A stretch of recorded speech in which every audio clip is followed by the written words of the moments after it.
আসসালামু আলাইকুম ওয়া রাহমাতুল্লাহ। সম্মানিত শিক্ষার্থী বন্ধুরা, আশা করছি আল্লাহর রহমতে আপনারা সকলে ভালো আছেন। আজকে আমরা আলোচনা করব আমাদের পঞ্চম শ্রেণীর ছোট্ট বন্ধুদের জন্য আমরা যে মেকিং দ্য বেস্ট কোয়েশ্চেনের যে প্র্যাকটিসের ক্লাস শুরু করেছিলাম, তারই ধারাবাহিকতায় আজকে আমরা 40 নাম্বার ক্লাসটি নিয়ে আপনাদের সামনে উপস্থাপন করার জন্য প্রস্তুতি গ্রহণ করেছে।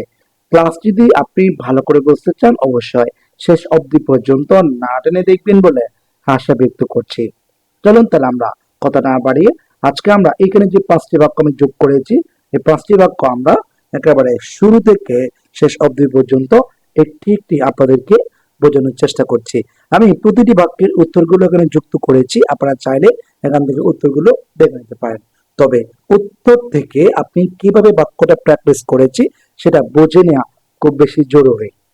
আচ্ছা, তাহলে আমরা কথা না বাড়িয়ে 5টা বাক্য ব্যাখ্যা সহ আপনাদের বোঝানোর জন্য চেষ্টা করছি। প্রথমত একটা দেখতে পাচ্ছি, সীমা ইজ ইন ক্লাস 5। সীমা কোন ক্লাসে পড়ে? পঞ্চম শ্রেণীতে পড়ে। আচ্ছা, এখন আমরা এই প্রশ্নটাকে সচরাচর দুইভাবে করতে পারি, কিন্তু একভাবে করবো না, করবো একভাবে, অন্যভাবে করবো। এখন প্রথমত আমরা কি করেছি? প্রথমত হোয়াট ক্লাস বলেছি, কোন শ্রেণীতে। ইজ হয়, সীমা ইজ ইন, অর্থাৎ সীমা কোন শ্রেণীতে পড়ে, সেটা হচ্ছে what class is Sima in. এভাবে করা যাবে। আবার আরেক রকম আছে, সেটা কি? সেটা হচ্ছে আপনাকে করতে হবে যে which class does Sima read in. কিন্তু এখানে ডাস হবে না, কেননা ওইখানে আমার মূল বাক্যের মধ্যে সাবজেক্টের পর সরাসরি ভার্ব না বসিয়ে আমাকে অক্সিলারি ভার্ব বসিয়েছে, এই জন্য আমরা এখানে অক্সিলারি ভার্ব করবো। তার মানে ডু অথবা ডাস এইসব বিষয়গুলো আমরা বসাতে পারবো না। আচ্ছা, বিষয়টি ক্লিয়ার করলাম। এরপর আমরা পরবর্তী বি নাম্বার দেখবো। বি নাম্বার আমরা দেখতে পাচ্ছি কক্সবাজার ইজ বি ভিলেজ বলেছে। কক্সবাজার একটি সবচেয়ে বড় গ্রাম, ঠিক আছে, কক্সবাজার এটা বলেছে।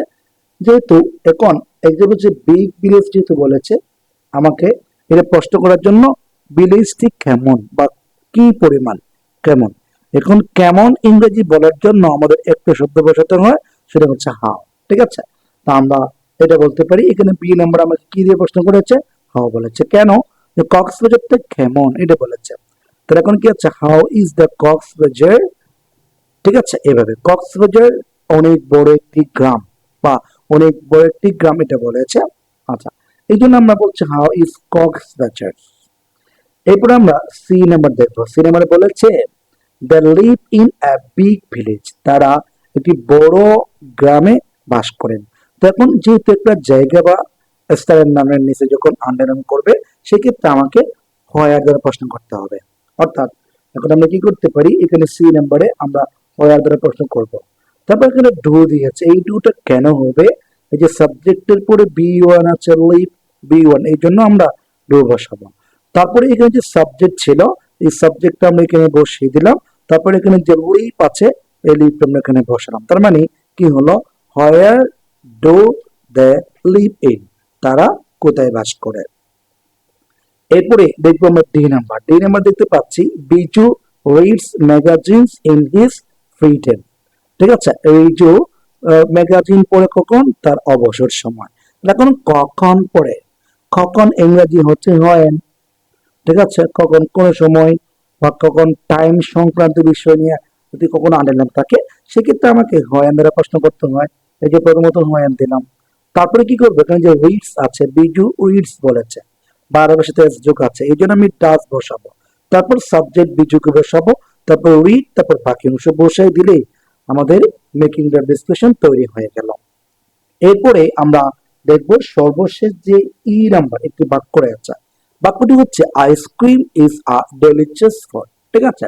আইসক্রিম, কখনো কোনো একটা বাক্যের সাবজেক্টের জায়গায় যদি আন্ডারলাইন থাকে এবং ওটা যদি কোনো বস্তু হয়, ঠিক আছে, বস্তু হয়, সেক্ষেত্রে আপনাকে হোয়াট দ্বারা প্রশ্ন করতে হবে। হোয়াট দ্বারা প্রশ্ন করতে হবে, যার কারণে আমরা কি করলাম, এখানে হোয়াট দিলাম। এই যে প্রথমত হোয়াট দিলাম। তারপর কি করবো আমরা? তারপরে এখানে যে ইচ আছে, ইচটা বসাবো।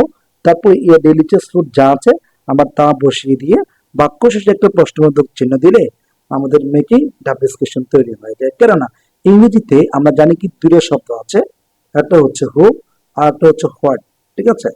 এই দুইটা শব্দের পর সরাসরি ভার্ব দিয়ে কি করা যায়, মেকিং ডাব্লিউ কোশ্চেন তৈরি করা যায়। তাহলে বিষয়টি আপনাদের বুঝতে পারলাম।